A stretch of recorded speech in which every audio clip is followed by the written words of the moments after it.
Vía Pública. ¿Qué tal? Muy buenas noches, bienvenidos a Vía Pública. Las imágenes son bastante elocuentes. Bueno, el presidente Joe Biden aprobó la declaración de emergencia para el estado de Nueva York, el más afectado por la histórica tormenta Elliott. Con esto, el gobierno estadounidense facilitará el envío de ayuda federal al gobierno estatal para hacer frente a las consecuencias de esta tormenta que ha causado la muerte de al menos 63 personas en todo ese país, más de 25 de ellas en el noreste del estado de Nueva York. Biden autorizó al Departamento de Interior y a la Agencia para el Manejo de Emergencias a coordinar las acciones que sean necesarias para afrontar esta situación. Las fuertes nevadas, bajas temperaturas, vientos huracanados han dejado a miles de personas atrapadas en sus casas, a cientos de pasajeros varados en los aeropuertos por la cancelación de miles de vuelos durante los últimos días. Hay crónicas que hablan de personas que han muerto congeladas porque se quedaron atrapados en sus autos. La situación es dramática. Las imágenes, insisto, son bastante elocuentes.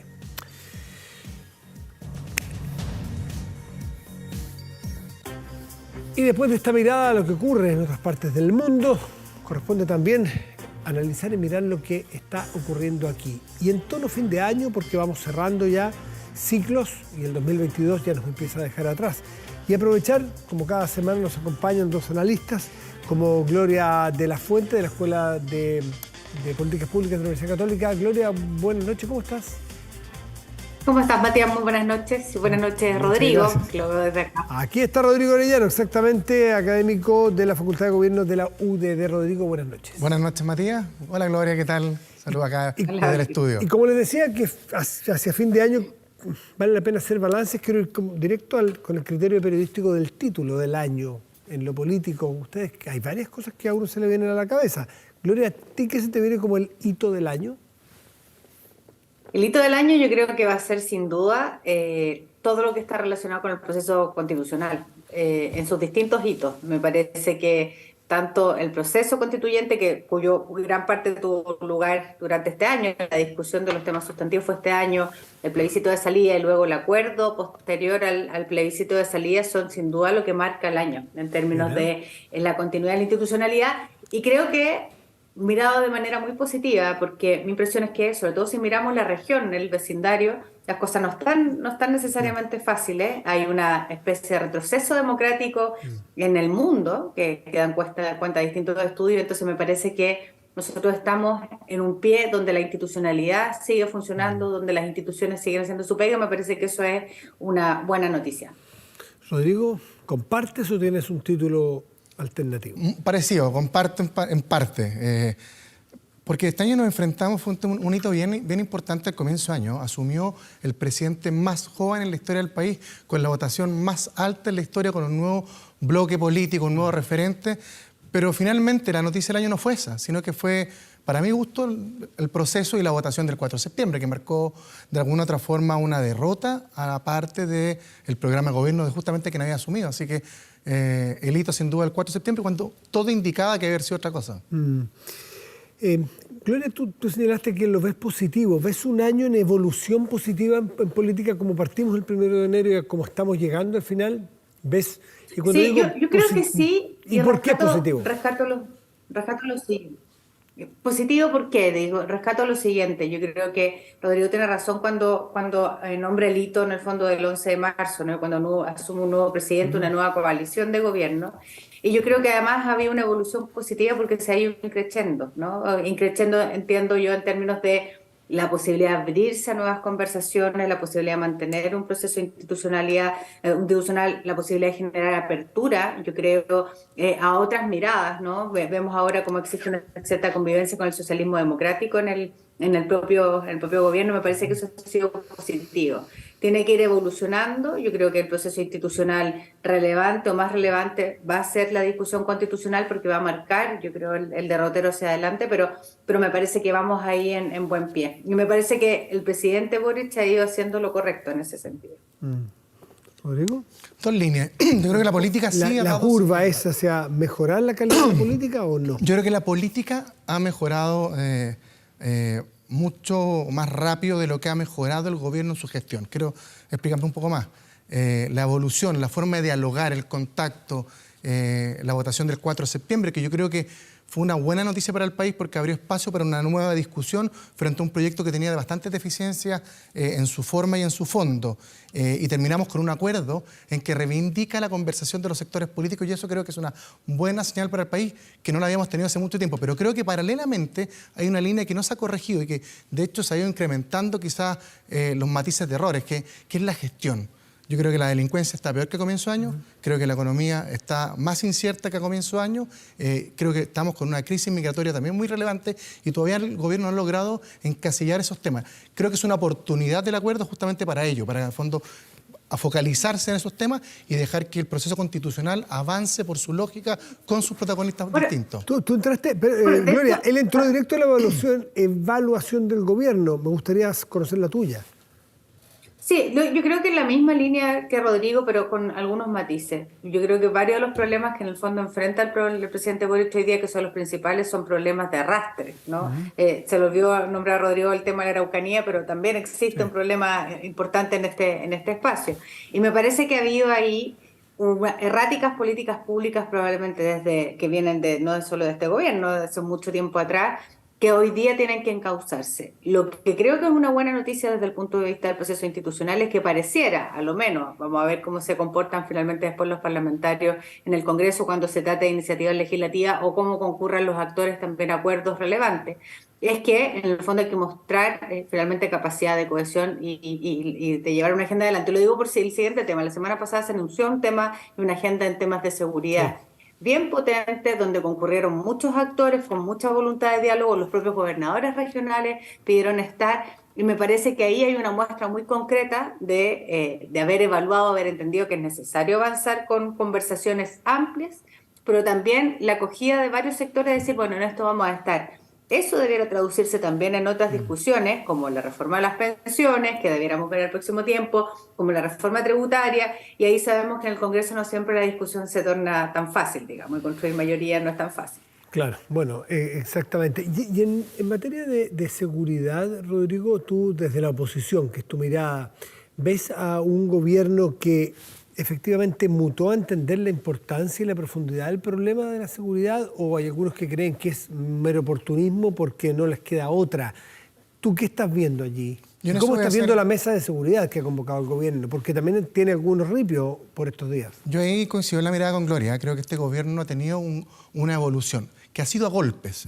¿Pero a ti te parece honesta esa evolución? Yo creo esa es mi pregunta. Por parte del presidente, creo que una mirada honesta. Él, recordemos, cuando visitó la Araucanía, hizo un mea culpa con respecto a cierta forma de enfrentar la delincuencia y llamar de frente a un terrorismo, lo que se estaba viendo en esa zona, que no era la mirada con la cual asumió el 11 de marzo. El 11 de marzo tenía un eje diferente y yo creo que el 4 de septiembre y el cambio de estructura política del gabinete, la incorporación de Carolina Toá al ministerio, de alguna forma reivindicó eso. Lo que es paradójico, porque en el fondo hubo un cambio de mirada incorporando sectores que en un comienzo fueron mirados con cierto grado de escepticismo, desprecio, distancia, como era el mundo de la exconcertación. Entonces, eso lo aprendió y hizo dos cambios muy profundos. Sacó a Siches y sacó a Jackson, que eran ministros que eran compañeros de ruta de él. Entonces, me da la impresión de que es un cambio genuino. Y es imposible analizar el gobierno, o es incompleto hacerlo sin analizar a la oposición, que también tiene un rol en una democracia. Tú, Rodrigo, partiendo por ti, que perteneces a la oposición, ¿cómo la ves? Yo creo que la oposición ha jugado un rol... no sé si con cierto grado de statu quo, en que no se involucró de manera muy profunda en la primera parte del gobierno, porque estuvo muy marcada por el tema del plebiscito. Así como el gobierno también se involucró directamente en el plebiscito, la oposición de alguna forma tampoco participó directamente de la gestión de fiscalizar, porque no quiso polarizar la discusión. Posterior al plebiscito, tengo la impresión de que ha ido por una interpelación más genuina, más central, más hacia el eje central de lo que yo te he discutido. Y ahí yo quiero hacer dos distinciones. La oposición la conforman, así como el gobierno tiene varias almas, la oposición tiene dos almas. Una que es mucho más dialogante, que ha tenido un rol bien importante, que reivindicó también ciertos acuerdos del plebiscito, liderada por Javier Macaya, por Chaguán, que de alguna forma cumplieron su palabra pese a la reticencia de parte importante de su sector, y la oposición también que tiene Republicanos, que es mucho más, de alguna forma, más radical que la que tiene Chile Vamos y que de alguna forma ha interpelado al gobierno tratando también de sacar su crédito electoral por parte de ellos. En corto, ¿te parece mejor esta oposición a este gobierno que la oposición que le hizo a tu gobierno cuando Yo estaba creo Sebastián que la Piñera? oposición que tuvo Piñera, sobre todo en su segunda parte, nunca la había visto yo en la historia de Chile, y me parece que hay distancia abismal. Nunca la había visto por el nivel, ¿por lo dura? por el nivel de agresividad, por el nivel también de poco diálogo. Recordemos que la oposición anterior trató de sacar 2 veces al presidente de la República. 2 veces, 2 acusaciones constitucionales, sacó a varios ministros, interpeló o trató de sacar al ministro de Educación, ministro también Gloria, por volver. ¿Cómo ves tú a la oposición, Gloria? A la actual oposición. Hoy en día me parece que yo creo que hay 3 oposiciones en el fondo hoy día. Y si uno está un poco más, o sea, claramente el partido de Franco Parisi es un partido opositor, ¿no? Partido de la gente, y sin lugar a dudas también han hecho y han generado una pelea, yo creo, interesante entre lo que representa Chile Vamos, lo que representan ellos mismos y luego lo que representa, obviamente, el partido José Antonio Kast. En esas 3 oposiciones yo creo que ha habido aprendizaje o derroteros distintos. Chile Vamos partió este gobierno muy golpeado en la práctica porque venía de una derrota electoral, pero además con un candidato que ni siquiera le era propio y probablemente le era incómodo, ¿no? Y rápidamente se separaron aguas ahí.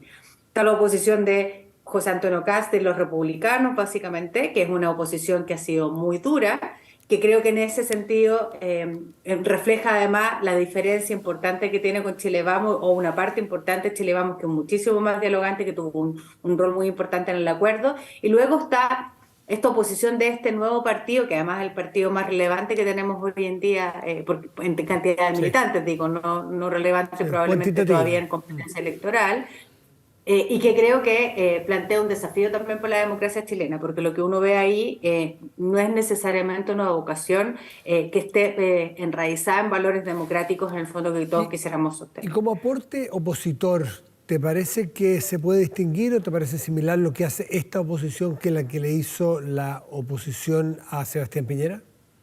Yo creo que hay diferencias importantes, y las diferencias importantes no solamente tienen que ver con la estrategia, tienen que ver con los contextos también. Yo creo que lo que hubo en su minuto fue una discusión y una parálisis de alguna manera del sistema político sobre el estallido social, que encontró un derrotero.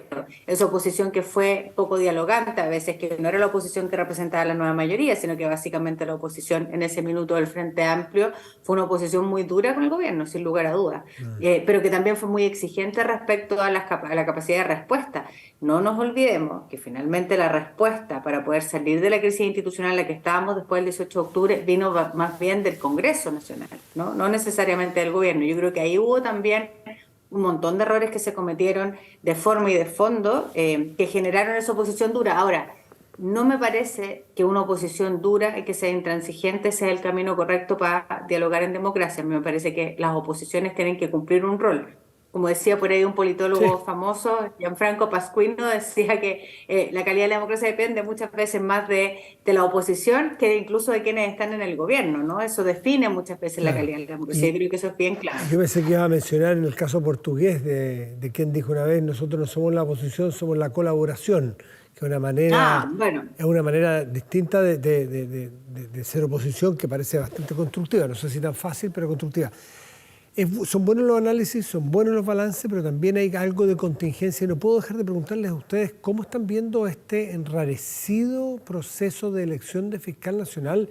Claro, se rechazó al fiscal Morales, bueno, era inédito, raro, curioso, pero bueno, alguna vez tenía que pasar algo así. Pero después vino el caso de Marta Herrera y volvió a pasar lo mismo. Y obedecían a matrices distintas, pues, porque representan cosas distintas ellos dos. Y resulta que me refiero a que uno estaba en la primera mayoría de la primera quina, la segunda, Marta Herrera, no estaba en esa mayoría de 17 votos, o sea, eligió a otro perfil. Y ahora tiene que elegir una tercera y elige justamente a Erika Mayra. Pero ¿cómo están viendo el proceso más allá de los nombres propios? A mí me preocupa que siendo un tema tan sensible para la ciudadanía, de hecho es de los más relevantes. 90 días aproximadamente sin fiscal titular. Sin fiscal titular. Pero ahí te das cuenta de ciertas nociones que hemos comentado. Cuando la primera caída del fiscal Morales se produce porque los partidarios del gobierno no votan por él. La segunda, claro, la oposición tuvo un rol mucho más drástico con Marta Herrera, pero la primera se produce porque parte importante de la coalición de gobierno no votó por el candidato del presidente de la República. Ahora también yo estoy con cierto grado de reserva porque no sé qué va a pasar. Me imagino que así como el presidente de la República llamó a la Corte Suprema la semana pasada, una cosa bastante insólita, para tratar de que el proceso se reanudara completamente, tiene que hacer esa misma pega o su ministra con el Senado para no cometer los dos errores anteriores de llegar con un candidato que no cuenta con los votos. Me parece que aquí uno tiene que sopesar la calidad técnica, académica y también algo político que va a tener el fiscal nacional, porque se transforma en un actor relevante político y ese ejercicio que no estuvo en las dos nominaciones anteriores tiene que estar en esta tercera para no de alguna forma tener una tercera derrota y no frente a la ciudadanía provocar también lo que significa una imagen de poca colaboración entre el Ejecutivo y el Legislativo. Creo que es una oportunidad para que se reivindiquen las dos nominaciones anteriores.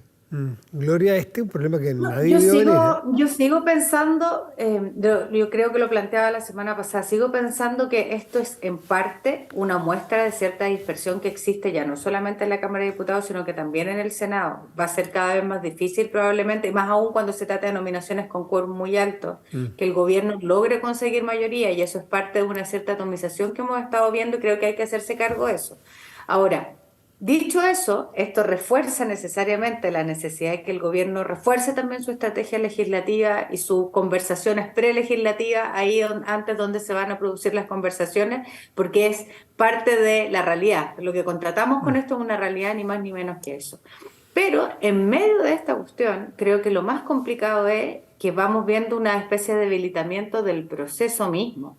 Cuando uno ve que finalmente los posibles candidatos que están en una esquina ya empiezan a renunciar, porque la verdad es que empieza a ser un poco costoso estar tan expuesto en el fondo de la opinión pública, que finalmente la guerra mediática, sobre todo en los últimos días, a propósito de filtración y cosas que salían, fue muy sucia en el fondo para todos los candidatos, fue una mala noticia en la práctica, porque eso solo logra horadar a la institucionalidad misma, creo yo, del Ministerio Público. No hay un ejercicio de pedagogía ahí, hay solo en el fondo una cosa oscura que aparece en la discusión, que es muy difícil de explicar a la ciudadanía.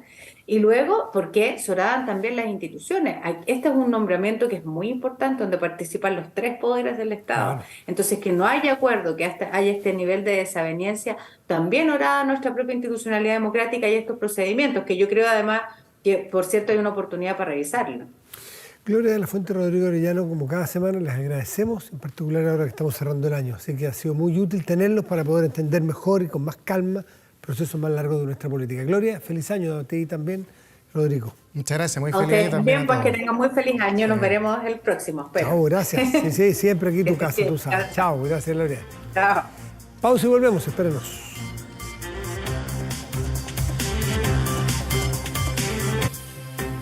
Aumenta la delincuencia, los graves robos Evitelos con Tepillé, la empresa líder en seguridad preventiva con monitoreo de cámaras de seguridad y audio disuasivo en tiempo real. Tepillé protege 24/7 su empresa y también su hogar. No sea usted la próxima víctima y contrátelos en tepillé.cl.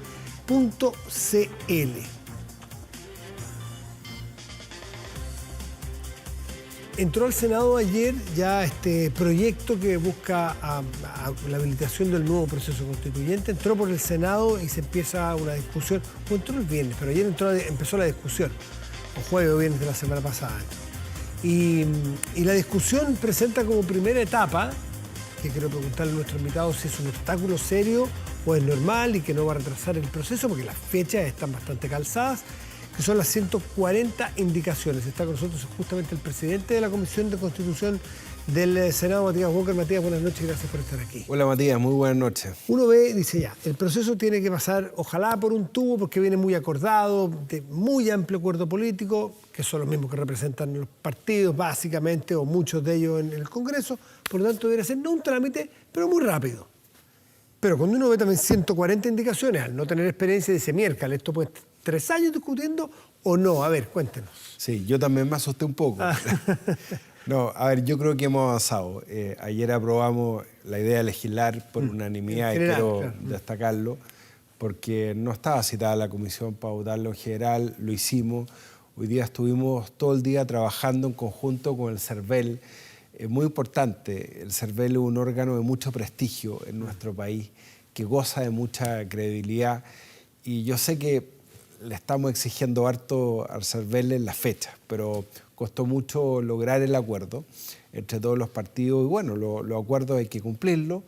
Por ahí nos advirtieron además que el 14 de mayo era el Día de la Madre, así que rápidamente corregimos eso, adelantamos la elección del Consejo Constitucional para el 7 de mayo, eso significa adelantar todas las fechas, ya tendrían que inscribirse los candidatos el 7 de febrero, yo sé que no es muy buena fecha, pero tenemos que cumplir los compromisos, ya en enero hay que elegir al comité de expertos que va a todo elaborar. muy encima. Era todo muy exigente. Esto en enero es 2 días más, 3 días más. Bueno, por eso citamos mañana de 9:30 de la mañana hasta las 20 horas. Queremos avanzar lo más posible, ojalá despachar en particular el proyecto mañana. Estamos ganando esta semana, Matías, porque es una semana regional, que no hay sesiones en Valparaíso, para poder despachar el proyecto de la Comisión de Constitución y la próxima semana de la Sala del Senado. Va a sala y estas 140, ¿cómo van? Porque me decías que hay unas de más fácil despacho y hay otras que pueden eventualmente trancar la pelota, ¿no?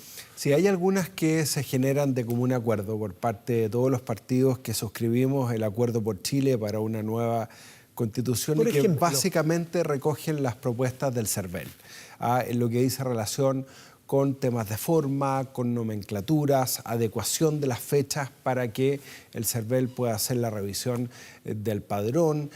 Hay una serie de normas que precisar respecto de la paridad. Todos queremos tener una convención paritaria, pero que tampoco se le meta la mano a la urna y por lo tanto no se afecte la representación de la voluntad de las regiones.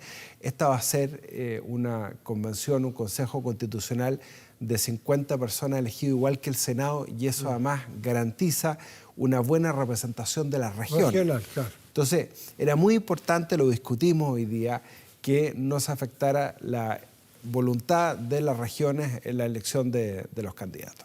¿Cómo va a ser la paridad? ¿Cómo se va a lograr? ¿Es de entrada y de salida? Es de entrada y de salida. O sea, de entrada, expliquemos un poco, se trata de que cuando usted llegue a la boleta que le pasen, haya mujer, hombre, mujer, hombre, mujer, hombre. Claro. La misma cantidad de candidatos, hombres y mujeres. Por poner un ejemplo, la región de Coquimbo, que es la región más linda de Chile, que elige 3 representantes, esto es N+1, entonces cada lista puede llevar... Son los que se van a elegir. Exacto. Los cupos que hay para elegir. Entonces son, por ejemplo, en la región de Coquimbo, se eligen 3, entonces cada lista, cada pacto puede llevar N+1, es decir, máximo 4 candidatos, y tiene que ser paritario, cebra, es decir, mujer-hombre, mujer-hombre. Y ahí después se ve, si se eligen 3 hombres, hay que aplicar corrección de salida, si se eligen 3 mujeres, lo mismo, y ahí se va aplicando un criterio de corrección de acuerdo al partido menos votado, pero la idea siempre es respetar la voluntad. ¿Y llegaron a esos acuerdos ya de cómo se va a corregir eventualmente si sale más hombres o más mujeres? Hay una propuesta que es transversal, que se va a votar mañana, igual que el calendario. La idea también es tener el plebiscito ratificatorio en diciembre del 2023. ¿Sería 17 de diciembre del próximo año? Así es. Ya, perfecto. ¿Y cuáles son las indicaciones que puedan complicar el paso por el Senado de este proyecto? A ver, hay algunos que han propuesto, y esto no fue materia del acuerdo, ponerse en el caso que sea rechazada nuevamente la propuesta. Claro. Que esperamos que no ocurra, porque este es un proceso que tiene principios previamente determinados y está todo acordado de tal manera de tener ahora sí una constitución que corrija los errores del proceso anterior. Ya, hay que ponerse en el evento. Y hay que ponerse en todos los casos. Entonces, por ejemplo, nosotros como demócratas, junto con la senadora Jimena Rincón, habíamos dicho, bueno, si se rechaza nuevamente, decir expresamente que el Congreso queda habilitado para proponer las normas de una nueva Constitución. Finalmente no hubo acuerdo en eso. ¿Por qué? Porque los constitucionalistas nos dijeron, bueno, ahí rige la regla general, y esa regla general es que si hay rechazo rige la actual Constitución, y por lo tanto el Congreso queda habilitado por 4/7 para hacer todas las reformas que quiera a la Constitución. Esos temas van a ser más controvertidos. Hay otros senadores que probablemente van a querer dilatar un poquito el proceso, tener una segunda discusión, no quieren que esto avance tan rápido. Bueno, pero ahí vamos a tratar de respetar la discusión inmediata que todos nos hemos dado para sacar adelante este proyecto, Matías. ¿Por qué? La gente me dice todos los días en la calle, este no es el tema más importante, es mucho más importante la seguridad, la reactivación económica, y yo les encuentro toda la razón. Por lo mismo, hay que despejar el tema constitucional. Como dijo Juan Sutil, expresidente de la CPC, de la Confederación de la Producción y el Comercio, es importante también para la economía, para la generación de empleo, para la seguridad pública, dar certezas a la ciudadanía de que el itinerario constitucional ya está previamente acordado. Aloja en el Senado una decisión que en 2 oportunidades ha sido reprobatoria la propuesta presidencial, me refiero al fiscal nacional. Viene una pronto, luego nueva, no se sabe el nombre porque ya está conformada la quina. Hay 5 nombres y me gustaría saber cuál es el clima que hay dentro del Senado para enfrentar esta nueva propuesta. Es muy lamentable, Matías, que no tengamos fiscal nacional, porque cada día que pasa sin tener un fiscal nacional que esté empoderado por los 3 poderes del Estado es un día de debilidad en la lucha contra el narcotráfico y el crimen organizado, que está desatado en nuestro país con un nivel de violencia que nunca antes habíamos visto. Yo lo lamento, yo voté a favor las 2 propuestas anteriores del presidente de la República, porque creo que eran fiscales, funcionarios, en el caso de José Morales, Marta Herrera, que hicieron una gran presentación, un plan, una propuesta muy concreta para enfrentar el crimen organizado, el narcotráfico, con mucha experiencia, y lamentablemente sus nombres fueron rechazados. Yo espero que no ocurra lo mismo. Yo espero que el gobierno entienda que el artículo 85 de la Constitución establece que a partir de la quina elaborada por la Corte Suprema, este proceso se elabora en base a un acuerdo del presidente de la República con el Senado. Un acuerdo, subrayo la expresión, acuerdo con el Senado. Y parece que algunos ministros no leyeron esa parte de la Constitución porque envían nombres sin estar previamente concordados. Así que hay una tarea para el comité político estos días de ver que efectivamente en los nombres que envíen al Senado, el nombre de él o la fiscal a proponer en este caso tenga los votos suficientes. Se requiere 2/3 del Senado para su ratificación. Se sabe desde hoy en la mañana el nombre de la persona que ocupó la quinta plaza, el quinto cupo, Erika Mayra. Por lo tanto, ya están los 5 nombres. Por lo pronto, desde luego ya podría haber empezado esta conversación para el acuerdo entre el Ejecutivo y el Legislativo. ¿Pasó algo de eso hoy día? ¿Lo han contactado a usted para preguntarle qué les parece la mejor alternativa? Sí, me han contactado y le hemos dado al gobierno nuestro parecer. Primero, buena noticia, a mi juicio, que la Corte Suprema, Matías, haya optado por rellenar la quina y no llamar nuevamente a un concurso, como había pedido el presidente, porque llamar nuevamente a un concurso significaba dilatar aún más este proceso, tú lo decías muy bien, que ya lleva 3 meses de retraso, mientras seguimos enfrentando una situación de delincuencia que está descontrolada en el país. Yo creo que hay 3 candidatos de esa quina que sí pueden reunir el consenso necesario. Yo he querido ser explícito en decirlo para que la opinión pública tenga claridad y no andemos con cartas ocultas. Yo creo que tanto el abogado Ángel Valencia como el fiscal Meléndez, que hoy día es el fiscal nacional subrogante, la primera antigüedad del Ministerio Público, como el fiscal Carlos Palma, tienen el suficiente consenso en el Senado para ser ratificado.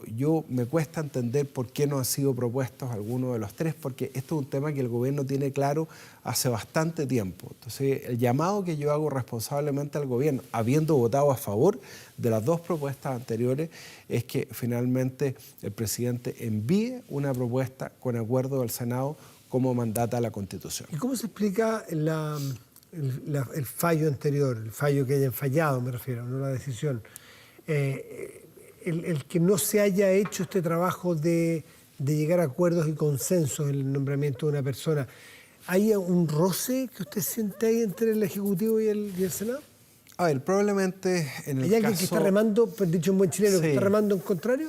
Lo que pasa es que en el caso de José Morales, que era un muy buen candidato a fiscal nacional, con mucha experiencia, tuvo la primera mayoría en la Corte Suprema, ni siquiera los senadores de gobierno respaldaron al Ejecutivo. Entonces ahí hay un primer problema. Lo primero que tiene que hacer un gobierno es cuadrar a sus propios parlamentarios, una tarea del comité político.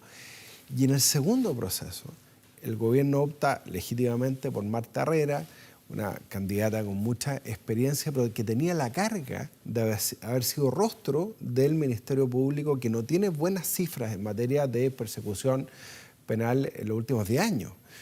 Han aumentado los casos de imputados desconocidos, en casos de robos. Hay problemas de eficacia en las cifras en los últimos 10 años. Es un dato de la causa. Y ella misma lo reconoció y por eso propuso un plan de transformación. Pero el gobierno sabía que Marta Herrera no tenía ¿Y por qué los insistió? votos. Expuso a Marta Herrera a una derrota y expuso al propio presidente Boric a una derrota. Entonces yo espero que ahora no se cometa... ¿Cómo se explica eso? Es que no quiero locubrar. Yo creo que probablemente el gobierno pensó que no había un candidato que tuviera la unanimidad, por así decirlo, pero sí, yo digo responsablemente que estos 3 candidatos sí tienen los votos. Los 3. Cualquiera de los 3. O sea, en esos 3 sienten ustedes que tienen que ver o ejercer la libertad de elegir el que más le parezca al presidente porque va a tener los votos. Yo garantizo que cualquiera de los 3 va a tener los votos del Senado. Antes de terminar, Matías Walker, un balance del gobierno que partió en marzo. Yo diría que partió el gobierno del presidente Boric con una tesis bastante refundacional, con muchos errores. Recordemos lo que fue la visita de la ministra Isquiasiches a la Araucanía, una experiencia bastante fallida, pero gracias al triunfo del rechazo. Yo creo que el presidente Boric supo leer bien ese 62% a favor del rechazo. Entendió que la gente quiere cambios con paz social, que no quiere refundar el país, que no quiere que nuestro país parta desde cero, y entendió que teníamos que impulsar una agenda de seguridad pública. Yo espero que se llegue a un acuerdo en materia de seguridad pública, la mesa que ha liderado la ministra del Interior. Ayer estuvimos con el subsecretario del Interior a propósito de la situación del narcotráfico en la provincia del Choapa, que es del terror, con torturas, con asesinatos a adultos mayores. Eso está pasando en localidades rurales, en la región de Coquimbo, en otros sectores del país. Y también el TPP, por ejemplo. Yo creo que sin el triunfo del rechazo jamás el gobierno hubiese ratificado el TPP, que primero lo ratificamos en el Senado, le dimos un impulso para que Chile pudiera entrar nada menos que al mercado más grande del mundo, el Asia-Pacífico, en un escenario de recesión económica. Yo creo que gracias al triunfo del rechazo, el gobierno del presidente Boric termina el año mejor de lo que empezó. ¿Y la coalición del presidente? Bueno, es que hay 2 coaliciones. Pero la propia de él. Hoy día quien está sosteniendo el gobierno es Socialismo Democrático. La ministra del Interior, Carolina Tobá, el ministro de Hacienda, pero con la anuencia, Mario Marcel, la voluntad del presidente. Con la anuencia del presidente, porque, reitero, leyó bien el triunfo del rechazo el 4 de septiembre y hoy día Socialismo Democrático le está dando gobernabilidad a Chile, volvió a la concertación, lo mejor de los 30 años en buena hora. Eso está salvando el gobierno del presidente Boric. Y su partido, el Frente Amplio, para decirlo directamente, ¿siente que ha evolucionado como ha evolucionado el presidente, en la misma dirección, en la misma velocidad y profundidad? Sí, yo creo que jugaron un rol importante en el acuerdo para el nuevo proceso constituyente. Ellos tuvieron que renunciar incluso a algunas propuestas, pero yo quiero destacar, ahí diputados como Diego Ibáñez, Gonzalo Vinter, jugaron un rol muy importante, la senadora Claudia Pascual también por el lado del Partido Comunista. Yo creo que jugaron un rol muy importante en llegar a acuerdos, reitero, espero que esos mismos acuerdos se trasladen en materia de seguridad y en materia de reactivación económica, que son las 2 principales preocupaciones de la gente hoy día. Matías Walker, presidente de la Comisión de Constitución del Senado, gracias por estar aquí esta noche. Muchas gracias, Matías. Esté muy bien. Pausa y volvemos, espérenos.